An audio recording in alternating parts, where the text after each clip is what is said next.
Hello दोस्तों, welcome to my channel mastermind by Chandan sir. चलिए आज हम देखते हैं 8 क्लास का अध्याय 2 चैप्टर 2 का क्वेश्चन आंसर सूक्ष्म जीव मित्र एवं शत्रु कक्षा 8 के। पहले क्वेश्चन पढ़ेंगे फिर आंसर का जवाब देंगे। रिक्त स्थानों की पूर्ति कीजिए। सूक्ष्म जीवों को की सहायता से क्या देख सकता है? जो सूक्ष्मदर्शी होता है क्या होता है? यहाँ पे क्या बढ़ाएगा? सूक्ष्म दर्शी सबसे छोटी-छोटी कण को हम देख सकते हैं जिसको क्या कहते हैं? माइक्रोस्कोप। दूसरे में क्या बढ़ाएँगे? नीले हरे शैवाल वायु में काष्ठीकरण करते हैं जिसके मिट्टी को उर्वरता में वृद्धि होती है। इसमें क्या बढ़ाएँगे? नाइट्रोजन। नाइट्रोजन में वृद्धि होती है।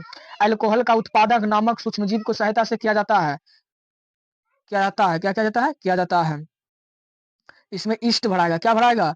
ईस्ट बढ़ाएगा। क्या बढ़ाएगा? ईस्ट। इसमें क्या हैजा के द्वारा क्या होता है? जीवाणु, छोटा-छोटा जीवाणु होता है। चलिए उसी का आंसर यहाँ दिया है। सूक्ष्म जीवों को क्या होता है? सूक्ष्मदर्शी की सहायता से क्या देखा जा सकता है? नीले हरे शैवालों वायु में नाइट्रोजन का आस्तीकरण करते हैं जिसमें मिट्टी का उर्वरता को वृद्धि होती है। अल्कोहल का उत्पादक ईस्ट नामक सूक्ष्म जीवों की सहायता में किया जाता है। और हैजा जीवाणु होते हैं। ये चारों भरना है। चलिए दूसरा नंबर का आंसर देखते हैं। दूसरा नंबर का क्वेश्चन क्या बोलता है? सही शब्द को आगे का चिन्ह लगाएं और ईस्ट का उपयोग निम्न का उत्पादन होता है। चीनी, हाइड्रोजन अम्ल, अल्कोहल और ऑक्सीजन। फिर निम्नलिखित में कौन सा प्रतिजैविक है? सोडियम कार्बो अल्कोहल, स्प्रेटोमाइसिस एस्टी, मलेरिया जीववाहक, मादा एनाफिलीज मच्छर, घरेलू कॉकरोच, तिल्ली। संरचनीय रोगों को सबसे मुख्य कारक क्या है? चींटी, डेंगू मक्खर, घरेलू मक्खी। चलिए आगे देखते हैं। घोनमन संचरणीय रोगों को सबसे मुख्य कारक क्या है? चींटी, डेंगू मक्खी, घरेलू मकड़ी। ब्रेड अथवा इटली फूल जाति इसका मुख्य कारक क्या है? उष्णता, अस्थि में कोशिका की वृद्धि, तीसना और मेढकों के कारण। देखिए आंसर यहाँ सबका दिया है, ध्यान दीजिए। यहाँ क्या दिया है? सबका सबका आंसर दिया है। दू का टोटल आंसर दिया है यहाँ पे। पहला में क्या भरना है? को में को का दू होगा आंसर एल्कोहल। दूसरा क्या होगा? खो के एस्ट्रोपोटोमाइसिन्स। और तीसरा का गो का क्या होगा? मादा एनाफिलीज मच्छर। किताब लेके बैठना है और क्वेश्चन को बनाना है। नहीं भी बनाओगे तो भी अच्छा तरह का बन जाएगा। गो नंबर घरेलू मक्खी। 2 नंबर ईस्ट कोशिकाओं में वृद्धि। 4 नंबर कीवन। चलिए तीसरा नंबर का देखते हैं क्वेश्चन आंसर। आइए तीसरा नंबर का क्वेश्चन आंसर देखिए क्या बोल रहा है। कॉलम के जीवों का मिलान कॉलम 2 में दिए गए उनको कारक को कीजिए। Column 1 column 2। जीवाणु जीवाणु क्या होता है? जीवाणु हैजा होता है। क्या होता है? जीवाणु हैजा होता है।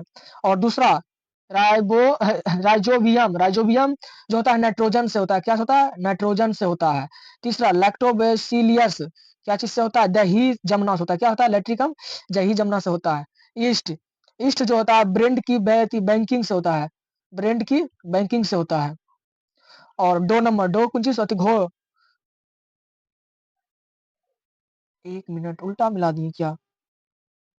चलो देखते हैं हाँ तो।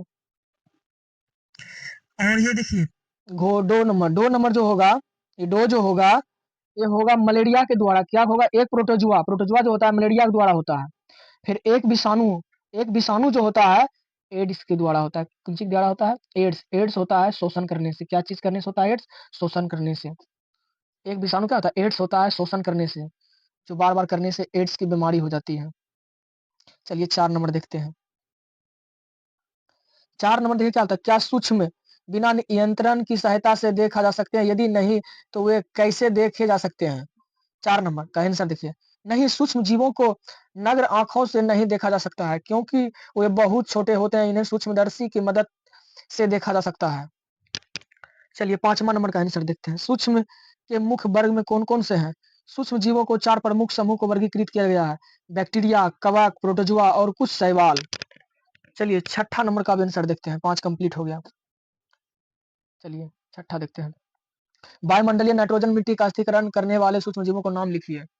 इसका आंसर मिट्टी में मौजूद राइजोबियम और कुछ नीले हरे शैवाल जैसे बैक्टीरिया वायुमंडलीय नाइट्रोजन का मिट्टी को स्थिरीकरण करना कर सकते हैं। बाद में इन्हें नाइट्रोजन यौगिक में परिवर्तन करके पौधों द्वारा प्रोटीन की एक अन्य यौगिक का संश्लेषण के लिए उपयोग किए जाते हैं। 7वां नंबर देखिए। 7वां क्या बोलते हैं? हमारे जीव के उपयोग सूक्ष्म जीवों के बारे में 10 पंक्तियां बताएं। आंसर इसका सूक्ष्म जीव नग्न आंखों माध्यम से देखने के लिए बहुत छोटे हैं, जबकि वे पौधे और पर्यावरण के लिए महत्वपूर्ण है। चलिए आगे इसका आंसर होगा, देखो 10 को का बताना पड़ेगा। सूक्ष्म जीवों को महत्व देखिए यहाँ दिया है। ये बैंकिंग में अचार और अन्य खाद्य बनाने का प्रक्रिया में उपयोग किए जाते हैं। Q1 प्रक्रिया यीस्ट द्वारा की जाती है, जो शराब और ब्रेड की तैयारी में उपयोग किया जाता है। और तीसरा लैक्टोबैसिलस जीवाणु दही और जमाने की सहायता करता है।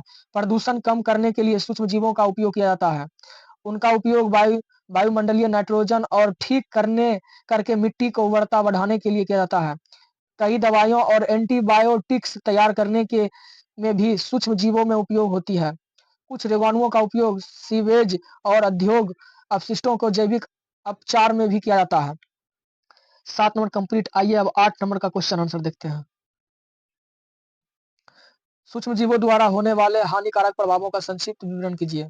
सूक्ष्म जीव कई मायनों में हानिकारक भी होते हैं। सूक्ष्म जीवों में से कुछ मानव पौधों और जानवरों में बीमारियों का कारण बनते हैं और ऐसे रोग पैदा करने के लिए सूक्ष्म जीवों को रोगजनक कहा जाता है। सूक्ष्म जीवों भोजन, कपड़े और चमड़े को खराब करते हैं और मनुष्यों को प्रभावित करने के लिए कुछ सामान्य रोग हैजा, सर्दी, जुकाम, चिकन पॉक, तपेदिक आदि हैं। और कई सूक्ष्मजीव न केवल मनुष्यों को बल्कि पशुओं को भी बीमारियों का कारण बनाते हैं। उदाहरण के लिए एंथ्रेक्स एक खतरा खतरनाक मानव और मवेशी रोग है जो एक जीवाणु के कारण होता है। वे पौधों में सूक्ष्मजीवों द्वारा पैदा होने वाली बीमारियों, फसल जैसे गेहूं, चावल, आलू, गन्ना, संतरा, सेब इत्यादि उपज को कम करते हैं। चलिए 9 नंबर देखिए। 9 का आंसर 9 नंबर देखिए क्या बोलता है। प्रतिजैविक क्या है? प्रतिजैविक लेते समय कौन सी सावधानियां रखनी चाहिए? वे दवाई जो सूक्ष्म जीवों द्वारा होने वाली रोगों को विकास रोकती है अथवा समाप्त करती है, प्रतिजैविक कहलाती है। उदाहरण के लिए एस्टोमाइसिन, टेट्रासाइक्लिन इत्यादि। प्रतिजैविक लेते समय निम्नलिखित सावधानियां में बरतनी चाहिए। देखो, किसी योग डॉक्टर के सलाह पर ही प्रतिजैविक लेनी चाहिए। डॉक्टर के द्वारा निर्धारित पाठ्यक्रम को पूरा करनी चाहिए। जरूरत ना होने या गलत खुराक में प्रतिजैविक लेने में बचना चाहिए। फिर मिलते हैं तीसरा चैप्टर आने के लिए। अगर वीडियो पसंद आए तो लाइक और सब्सक्राइब और कमेंट कीजिएगा। फिर आते हैं तीसरा चैप्टर लेके। Bye bye all of you.